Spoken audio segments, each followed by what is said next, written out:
ನಮಸ್ಕಾರ ಸ್ನೇಹಿತರೆ, ನಾಳೆ ವಿಶೇಷವಾದ ಬುಧವಾರ 8 ರಾಶಿಯವರಿಗೆ ಭದ್ರ ರಾಜಯೋಗ. ನೀವೇ ಪುಣ್ಯವಂತರು. ದುಡ್ಡು ಕಾಸಿನ ಹೊಳೆ ಹರಿಯಲಿದೆ.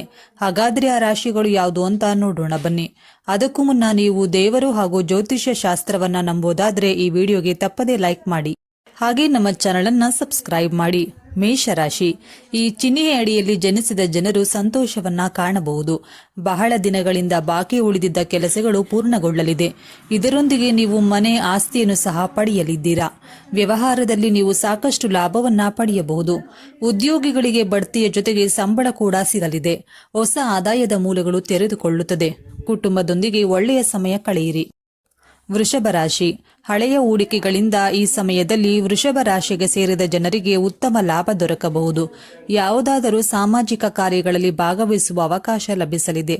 ಇದು ನಿಮಗೆ ಅದೃಷ್ಟಶಾಲಿಯಾಗಿರುವುದು.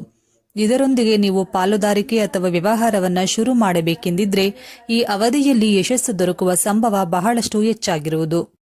ಕಟಕ ರಾಶಿ.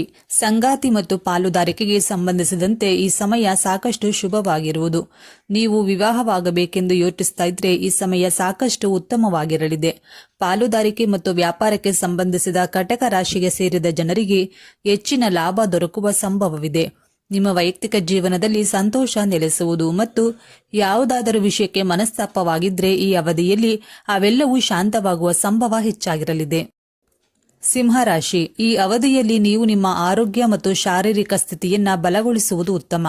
ನೀವು ಈಗಾಗಲೇ ಸಾಲವನ್ನ ಪಡೆದಿದ್ರೆ ಅದನ್ನ ಹಿಂತಿರುಗಿಸಲು ಇದು ಉತ್ತಮ ಸಮಯವಾಗಿರಲಿದೆ.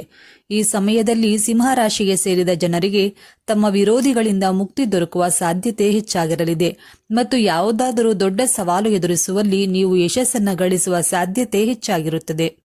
ವೃಶ್ಚಿಕ ರಾಶಿ. ಈ ಸಮಯದಲ್ಲಿ ವೃಶ್ಚಿಕ ರಾಶಿಗೆ ಸೇರಿದ ಜನರು ಪ್ರಯಾಣವನ್ನ ಮಾಡುವುದರಿಂದ ಮಹತ್ವಪೂರ್ಣವಾದ ಮಾಹಿತಿ ದೊರೆಯಲಿದೆ. ಧಾರ್ಮಿಕ ದೃಷ್ಟಿಕೋನದಿಂದ ಈ ಅವಧಿಯು ನಿಮಗೆ ಬಹಳಷ್ಟು ಉತ್ತಮವಾಗಿರುವುದು. ನೀವು ಆಧ್ಯಾತ್ಮ ಅಥವಾ ಧಾರ್ಮಿಕ ವಿಚಾರಗಳಲ್ಲಿ ಹೆಚ್ಚಿನ ಆಸಕ್ತಿಯನ್ನ ಹೊಂದುವಿರಿ. ಈ ಅವಧಿಯು ವೃಶ್ಚಿಕ ರಾಶಿಗೆ ಸೇರಿದ ಜನರಿಗೆ ಆಧ್ಯಾತ್ಮಿಕ ಶಾಂತಿಯನ್ನ ನೀಡಲಿದೆ. ಮಕರ ರಾಶಿ. ಈ ಅವಧಿಯಲ್ಲಿ ಮಕರ ರಾಶಿಗೆ ಸೇರಿದ ಜನರು ತಮ್ಮ ಪ್ರಯತ್ನಗಳಿಗೆ ಸಾಕಷ್ಟು ಸಕಾರಾತ್ಮಕ ಫಲಿತಾಂಶಗಳನ್ನು ಪಡೆಯಲು ಸಾಧ್ಯವಾಗುವುದು. ನಿಮ್ಮ ಕಠಿಣ ಪರಿಶ್ರಮಕ್ಕೆ ಈ ಅವಧಿಯಲ್ಲಿ ತಕ್ಕಂತಹ ಪ್ರತಿಫಲ ಬರಬಹುದು ಮತ್ತು ನೀವು ಬಹಳ ಸಮಯದಿಂದ ಪ್ರಯತ್ನವನ್ನ ಪಡ್ತಾ ಇದ್ದಂತಹ ವಿಚಾರಗಳಲ್ಲಿ ಯಶಸ್ಸು ದೊರಕುವುದು ಖಂಡಿತ. ಇನ್ನು ಈ ಸಮಯದಲ್ಲಿ ಮಕರ ರಾಶಿಗೆ ಸೇರಿದ ಜನರು ಅಲ್ಪ ದೂರದ ಪ್ರಯಾಣ, ಹೊಸ ಯೋಜನೆಯಲ್ಲಿ ಯಶಸ್ಸು ದೊರಕುವ ಸಾಧ್ಯತೆ ಇರಲಿದೆ. ಕುಂಭರಾಶಿ. ಈ ಸಮಯದಲ್ಲಿ ನಿಮ್ಮ ಮಗುವಿಗೆ ಸಂಬಂಧಿಸಿದ ಕೆಲವು ಒಳ್ಳೆಯ ಸುದ್ದಿಗಳನ್ನು ನೀವು ಪಡೆಯಬಹುದು. ಅಲ್ಲದೆ ನಿಮ್ಮ ಮಗು ಪ್ರಗತಿ ಹೊಂದಬಹುದು. ಹೊಸ ಉದ್ಯೋಗ ಮತ್ತು ಮದುವೆ ಇರಬಹುದು. ಸಂಪತ್ತು, ಆಸ್ತಿ ಮತ್ತು ಹೂಡಿಕೆಯಲ್ಲಿ ಲಾಭ ಇರಲಿದೆ.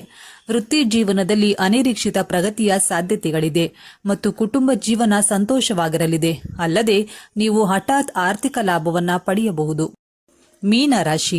ಶಿಕ್ಷಣ ಮತ್ತು ಬೌದ್ಧಿಕ ವಿಕಾಸಕ್ಕೆ ಸಂಬಂಧಿಸಿದಂತೆ ಈ ಸಮಯ ಉತ್ತಮವಾಗಿರುತ್ತದೆ. ಮೀನರಾಶಿ ಸೇರಿದ ವಿದ್ಯಾರ್ಥಿಗಳು ಈ ಸಂದರ್ಭದಲ್ಲಿ ಯಶಸ್ಸನ್ನ ಗಳಿಸುವರು ಮತ್ತು ಸ್ಪರ್ಧಾತ್ಮಕ ಪರೀಕ್ಷೆಗಳಲ್ಲಿ ನಿಮಗೆ ಉತ್ತಮ ಫಲಿತಾಂಶವೇ ದೊರಕಲಿದೆ. ಇನ್ನು ಮಕ್ಕಳಿಗೆ ಸಂಬಂಧಿಸಿದಂತೆ ಈ ರಾಶಿಗೆ ಸೇರಿದ ಜನರು ಈ ಅವಧಿಯಲ್ಲಿ ಉತ್ತಮ ಫಲಿತಾಂಶಗಳನ್ನು ಪಡೆಯುವ ಯೋಗವಿದೆ. ಹಾಗೆ ರಚನಾತ್ಮಕ ಕಾರ್ಯಗಳಲ್ಲಿ ಈ ರಾಶಿಯವರು ಯಶಸ್ಸುಗೊಳಿಸುವ ಸಾಧ್ಯತೆ ಬಹಳಷ್ಟು ಹೆಚ್ಚಾಗಿರಲಿದೆ. ಸ್ನೇಹಿತರೆ, ಹಾಗಾದ್ರೆ ಇದರಲ್ಲಿ ನಿಮ್ಮ ರಾಶಿ ಯಾವುದು ಎಂದು ನಮಗೆ ತಪ್ಪದೇ ಕಮೆಂಟ್ ಮಾಡಿ ತಿಳಿಸಿ. ಧನ್ಯವಾದಗಳು.